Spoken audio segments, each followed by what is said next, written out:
अस्सलाम वालेकुम मेरे प्यारे बच्चों, नानी आ गई आपके लिए और नई कहानी लेकर। बच्चों, आज की कहानी से हमें सबक मिलता है कि अगर अल्लाह ताला की मखलूक से नेकी की जाए तो अल्लाह ताला बहुत राजी होते हैं। बच्चों, गांव के एक किनारे पर एक बहुत बड़ा दरख्त था। इसके नीचे एक रहता था जिसे सब बच्चे शेरू कहते थे। शेरू सब की हिफाजत करता था, लेकिन वो अक्सर तन्हा रहता।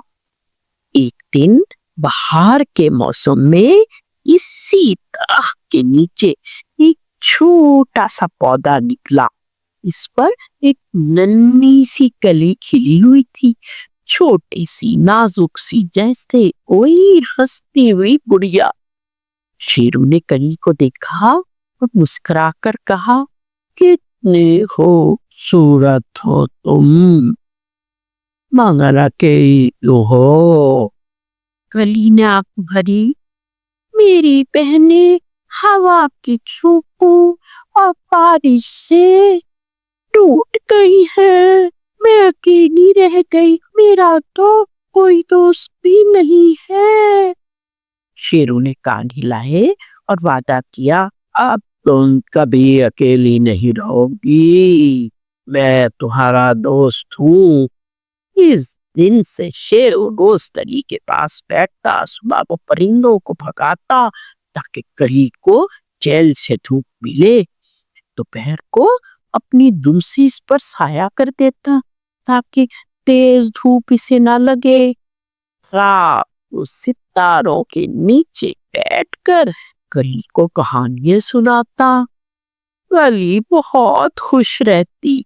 यूं दोनों दिन भर खेलते और खुश रहते थे।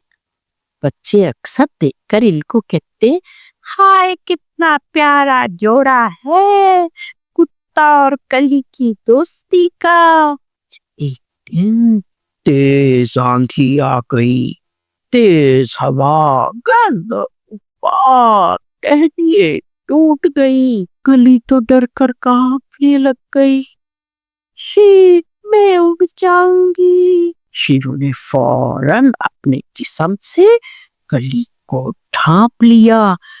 पत्तों, शाहों, बारिश के कतरों ने शेरू को जख्मी कर दिया, पर इसने कली को बचा लिया। सुबह हुई तो कली बिल्कुल सलामत थी, लेकिन शेरू के जिस्म पर जगह जगह जख्म थे। कली रोकर बोली, तुमने मेरे लिए इतनी तकलीफ उठाई, मेरा ख्याल रखा, अल्लाह तुम्हारा भला करेगा।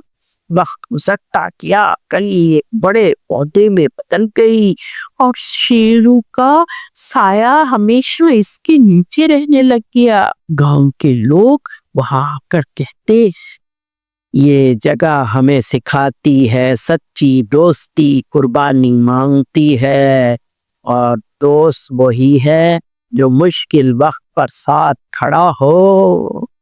शेरू दरख्त को देखकर मुस्कुराता और दरख्त हवा से झूम झूम जाता। तो दोस्तों, कैसी लगी मेरी आज की कहानी?